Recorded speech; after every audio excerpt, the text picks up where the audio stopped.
The live TV, सच सबसे आगे। नमस्कार, द लाइव टीवी आप देख रहे हैं, आपके साथ मैं हूं आदित्य कुमार।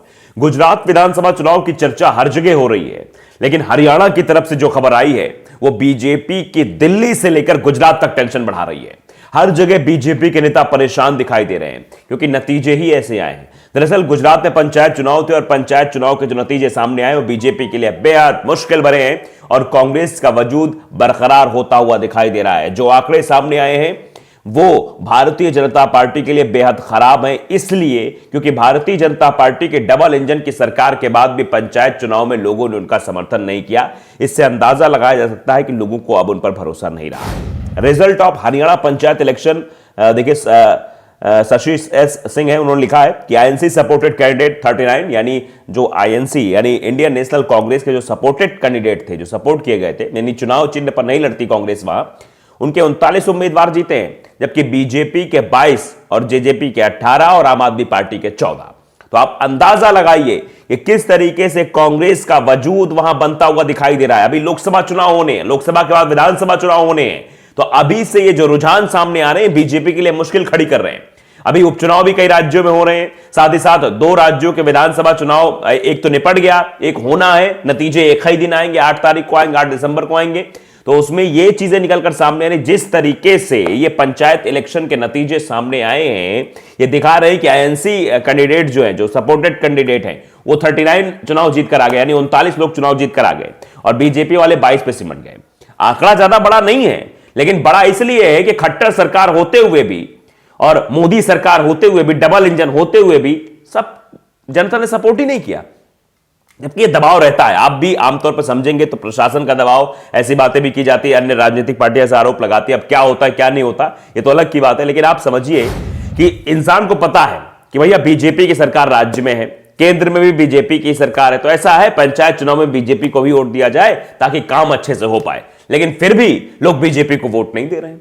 इसका सबसे बड़ा फैक्टर यह है कि बीजेपी ने काम नहीं किया है। लोगों को अब यह लग रहा है कि भैया केंद्रों में बीजेपी की सरकार है, राज्यों में बीजेपी की सरकार है, कोनो काम हो ही नहीं रहा है, अब आगे ये पंचायत पे भी आ जाएंगे, यहां भी कोई काम नहीं होगा, यहां भी सब गुड़ गोबर हो जाएगा, तो इससे अच्छा है बीजेपी को वोट नहीं देना है। इस फैक्टर पर ये वोट पड़े हैं, इसीलिए नतीजे दिखा रहे हैं बीजेपी के प्रति नाराजगी है, लोग वोट नहीं देना चाहते बीजेपी को। और यही रुझान, यही कह सकते हैं ये तिमाही एग्जाम है, एक छोटा एग्जाम है, छोटी सरकार का चुनाव है। ये पंचायत जो है छोटी सरकार कही जाती है, ये छोटी सरकार के चुनाव में अगर इस तरीके के नतीजे आए हैं तो चौंकाने वाले हैं। यानी आने वाले समय में विधानसभा चुनाव, आने वाले समय में लोकसभा चुनाव, ये बीजेपी के फेवर में हरियाणा में तो नहीं जाने वाला है, ये साफ से दो राय नतीजों के माध्यम से, क्योंकि ये नतीजे हैं जो बता रहे हैं, जो समझाने की कोशिश कर रहे हैं कि देखिए भैया अब कुछ बीजेपी का ज्यादा होने वाला नहीं है, बीजेपी का सुपड़ा साफ होता हुआ नजर आ रहा है, जिस तरीके से यहां हरियाणा में कांग्रेस समर्थित उम्मीदवार चुनाव जीत रहे।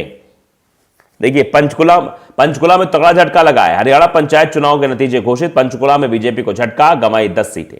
यमुनानगर और गुरुग्राम सहित 7 जिलों में जिला परिषद की 102 में से 22 सीटों पर जीत हासिल की है बीजेपी ने। बीजेपी के लिए बहुत मुश्किल चुनाव हुआ है। पंचकुला में झटका लगा है बीजेपी को, यहां उसे जिला परिषद की 10 सीटें गंवानी पड़ी। वहीं आम आदमी पार्टी पंचायत चुनाव अपनी मौजूदगी दर्ज कराने में थोड़ा बहुत कामयाब रही है। सिरसा, अंबाला, यमुनानगर और जींद सहित कुछ जिलों में जिला परिषद की 15 सीटों पर जीत दर्ज की। आम आदमी पार्टी ने जिला परिषद की लगभग 100 सीटों पर चुनाव लड़ा था। वहीं इनेलो, जिसने जिला परिषद की 72 सीटों पर चुनाव लड़ा था, उसने चुनाव में 14 सीटों पर जीत दर्ज की है, जबकि कांग्रेस ने अपने पार्टी चिन्ह पर पंचायत चुनाव नहीं लड़ा था और तगड़ा प्रदर्शन करते हुए मतलब 39 सीटों पर जीत दर्ज की है। सबसे बड़ा ये जो फैक्टर इस चुनाव में रहा है कि एक भारतीय जनता पार्टी के सांसद भी थे, उनकी पत्नी भी इस चुनाव में उतरी हुई थी, उनकी पत्नी भी इस चुनाव में पार्टिसिपेट किया था, लेकिन फिर भी वो जीत नहीं पाई। नायब सिंह सैनी को आप जानते होंगे, भारतीय जनता पार्टी के सांसद हैं, उनकी पत्नी है सुमन सैनी, वो अपनी पत्नी को भी चुनाव नहीं जिता पाए। कुरुक्षेत्र के बीजेपी सांसद की पत्नी हारी, रेवाड़ी में शराब तस्करी का आरोपी जीत गया, इस पर शराब तस्करी के आरोप लगाए गए थे, वो चुनाव जीत गया। आखिर ऐसा क्यों हुआ, यह भी अपने आप में बड़ा सवाल है।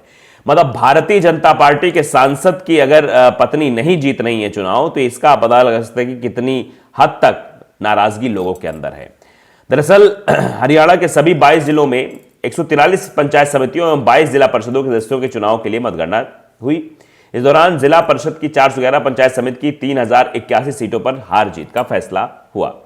हिसार जिला परिषद के वार्ड नंबर 19 के प्रत्याशी ओम प्रकाश मात्र 1 वोट से जीत मिली। अंबाला के वार्ड नंबर 4 से बीजेपी के कुरुक्षेत्र से सांसद नायब सिंह सैनी की पत्नी चुनाव हार गई हैं। उनकी पत्नी सुमन सैनी को राजेश देवी ने 236 वोटों से हरा दिया। सांसद की पत्नी सुमन सैनी चौथे नंबर पर रही। यानी आप समझिए, जमानत जब्त की बात नौबत आ सकती। मतलब पहले नहीं, पहला तो जीते ही वाला होता है, दूसरा वाला भी चला था कि हाँ उम्मीदें थोड़ी बहुत है, जनता ने थोड़ा बहुत सहयोग किया। तीसरे नंबर पे आना थोड़ा सा लगता है कि नहीं हो पाएगा। और चौथे नंबर पे आना कि जनता ने हराया नहीं, आपको नकारा है। आप हारे नहीं, नकारे गए हैं। आप अंदाजा लगा सकते हैं। करनाल के घरौना में वार्ड नंबर 3 के 2 ब्लॉक समिति के उम्मीदवार थे, जिसमें से एक उम्मीदवार की हार हो गई। जब दोनों उम्मीदवार काउंटिंग केंद्र से बाहर आए तो हार जीत लेकर बहस भी हो गई थी। इस दरमियान ये सब भी चीजें देखने को मिली हैं। लेकिन अंदाजा आप लगाइए किस तरीके से हरियाणा में एक बहुत बड़े बदलाव की एक बयार बह चली है। और वो बयार अगर ऐसे ही बहती रही तो लोकसभा और विधानसभा चुनाव में बीजेपी की दाल हरियाणा में तो गलने वाली नहीं है। अब कुछ लोगों के रिएक्शंस भी हैं, वो भी देख लेते हैं क्या कुछ कह रहे हैं लोग।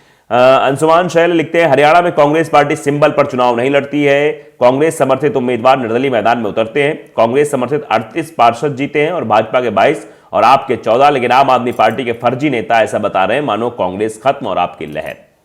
अब सिंबल पे इन लोगों ने चुनाव लड़ा। कांग्रेस सिंबल पे नहीं लड़ती, कांग्रेस अपने समर्थित उम्मीदवार को मैदान में उतारती है, नेता प्रचार करते हैं और नतीजे जो सामने आए वो दिखा रहे हैं। कांग्रेस ने इस बार अपने वजूद के लिए बता दिया, अपना वजूद प्रस्तुत कर दिया है। तो अंदाजा आप लगा सकते हैं। हबीबुर रहमान ने भी एक ट्वीट किया, लिखा है कि हरियाणा पंचायत चुनाव भाजपा लोगों को आईना दिखाया। चौधरी आफ्ताब जी सीएलपी उप नेता एवं विधायक नूह के विधायक, उन्होंने कहा कि हरियाणा के इस पंचायत चुनाव में भारतीय जनता पार्टी को आईना दिखाने का काम जनता ने किया है, उनको सबक सिखाने का काम किया है।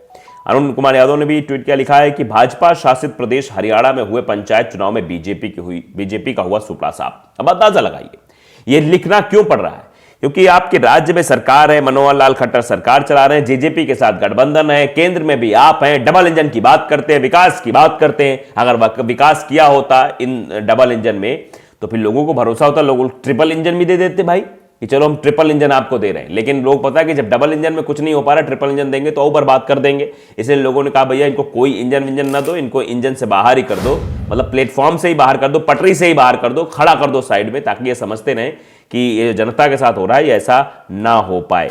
दीपेंद्र हुड्डा ने भी बाकायदे ट्वीट किया है वो चीजें कि INC did not content on symbol, कि आईएनसी के उम्मीदवार जो सिंबल चुनाव नहीं लड़ते, उसमें आम आदमी पार्टी, बीजेपी, बीएसपी के वोट शेयर्स भी बताए गए, सीट्स भी बताई गई। आम आदमी पार्टी को 14, बीजेपी को 22 और इंडिपेंडेंट 354, बीएसपी 8, सीपीआईएम 0, जेजेपी 0। ये जो कैंडिडेट्स का वो आंकड़ा है वो रखा गया है। लिखा है उन्होंने कि जिला परिषद नतीजों में फिर जेजेपी बीजेपी को झटका। 87 हरियाणियों ने निर्दलीय व कांग्रेस समर्थित उम्मीदवारों को वोट दिया है। बीजेपी 5% और आईएनएलडी व आपको 3%, बीएसपी को 2%। ये वोट शेयर भी लिखे हुए हैं। बीजेपी को 5.1% मिला है, आम आदमी पार्टी को 3 और बीएसपी को 1.9 और जो जेजेपी है उसको 0.0% मिले हैं। तो आईएनएलडी को भी देखिए कितने मिले हुए हैं, 3.1%। बाकी ये सारे कांग्रेस के पक्ष में गए हैं। और लिखा आ गया कि हम इस चुनाव सिंबल पर नहीं लड़ते, लेकिन सिंबल पर लड़ रही पार्टियों को लोगों ने नकार के फिर यह संकेत दे दिया है कि भविष्य जो है वो कांग्रेस का, ये कांग्रेस आने वाले समय में आने वाली है। इसी ट्वीट पर रिट्वीट करते हुए वेद प्रकाश विरोधी ने भी लिखा कि जिला परिषद पंचायत चुनाव से यह तय हरियाणा की जनता ने भाजपा को रिजेक्ट किया। अन्य दलों की कोई हरियाणा में बहुत लंबी चौड़ी उपस्थिति नहीं है। ऐसी स्थिति में 2024 के विधानसभा चुनाव में बदलाव होगा। उस बदलाव का स्वाभाविक विकल्प कांग्रेस है। हरियाणा से भाजपा जा रही है, कांग्रेस सत्ता में आ रही है, यह बात लोगों द्वारा लिखी जा रही है। तो लाइव टीवी को अगर आपने सब्सक्राइब नहीं किया, सब्सक्राइब जरूर करिए, बेल आइकन दबाइए ताकि सच खबर आप तक पहुंचती रहे। नमस्कार। द लाइव टीवी, सच सबसे आगे।